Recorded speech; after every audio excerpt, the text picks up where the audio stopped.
पाठ 17 पुस्तके. कवी सफदर हाशमी. ही अनुवादित कविता आहे.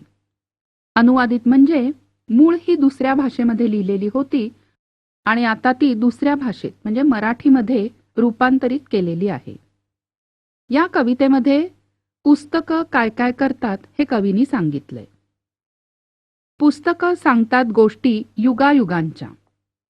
युगायुगांच्या म्हणजे खूप खूप वर्षापूर्वीच्या वेगवेगळ्या काळातल्या, माणसांच्या जगाच्या वर्तमानाच्या भूतकाळाच्या एकेका क्षणाच्या. पुस्तकं किती प्रकारची गोष्टी सांगतात माहितीये? माणसांच्या जगाच्या गोष्टी सांगतात, वर्तमान म्हणजे सध्या चालू असलेल्या काळातल्या सांगतात, खूप पूर्वी होऊन गेलेल्या भूतकाळातल्या गोष्टी सांगतात. एक एक प्रत्येक क्षणाच्या गोष्टी पुस्तकं आपल्याला सांगतात. जिंकल्याच्या हरल्याच्या. कधी कोण जिंकलं ते आपल्याला पुस्तकावरून कळतं, कधी कुणी लढाईत हरलं तेही पुस्तकांवरून कळतं. प्रेमाच्या कटुतेच्या. दोन मित्रांच्या किंवा मैत्रिणींच्या एकमेकांविषयी असणाऱ्या प्रेमाच्या गोष्टी पुस्तकातून समजतात. तर कधी दोन लोकांनी एकमेकांचा इतका राग केला आणि इतका एकमेकांबद्दल मनात द्वेष ठेवला, त्याही गोष्टी पुस्तकच आपल्याला ऐकवतात. तुम्ही नाही का ऐकणार गोष्टी पुस्तकांच्या? मग कवी आपल्याला प्रश्न विचारतात की तुम्हाला या अशा गोष्टी ऐकायच्या नाहीयेत का? बरं नाही ऐकायच्या? पुस्तकांना तर तुमच्यासाठी किती काय काय करायचं असतं. पुस्तके काही करू इच्छितात, तुमच्याजवळ राहू इच्छितात.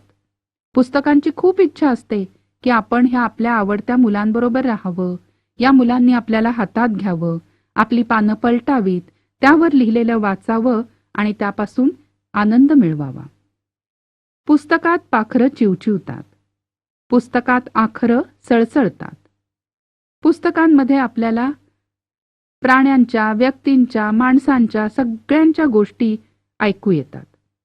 पुस्तकांमधली आखरं म्हणजे अक्षरं आपल्याला किलबिल किलबिल करून काहीतरी सांगत असतात. पुस्तकात निर्झर गुणगुणतात.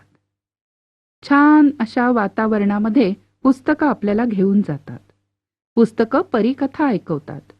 प्रत्यक्षात पर्या असतात की नसतात ते आपल्याला माहीत नाही, पण पुस्तकातून मात्र परीकथांचं हे जग आपल्यासमोर उघडलं जातं. पुस्तकात रॉकेटचं तंत्र आहे, पुस्तकात विज्ञानाचा मंत्र आहे. पुस्तकं नुसती आपली मनोरंजन करत नाहीत, आपल्याला खूप माहिती पण देतात. रॉकेट कसं उडवायचं यापासून विज्ञानातल्या कितीतरी गमती-जमती सांगतात. पुस्तकांची दुनिया न्यारी आहे, ज्ञानाची उत्तुंग भरारी आहे. पुस्तकांची दुनिया न्यारी म्हणजे अगदी वेगळीच आहे. त्यामध्ये खूप उंच उंच आणि भव्य अशा जगापर्यंत, अशा ध्येयापर्यंत ही पुस्तकं आपल्याला नेतात. तुम्हाला नाही का जायचं पुस्तकांच्या विश्वात? एवढं सांगितल्यावर कवी विचारतात, हे सगळं मी तुम्हाला सांगतोय, तर मग आता मला सांगा, तुम्हाला या पुस्तकांच्या विश्वामध्ये, या जगामध्ये जावंसं वाटत नाही? पुस्तकं काही सांगू इच्छितात, तुमच्याजवळ राहू इच्छितात.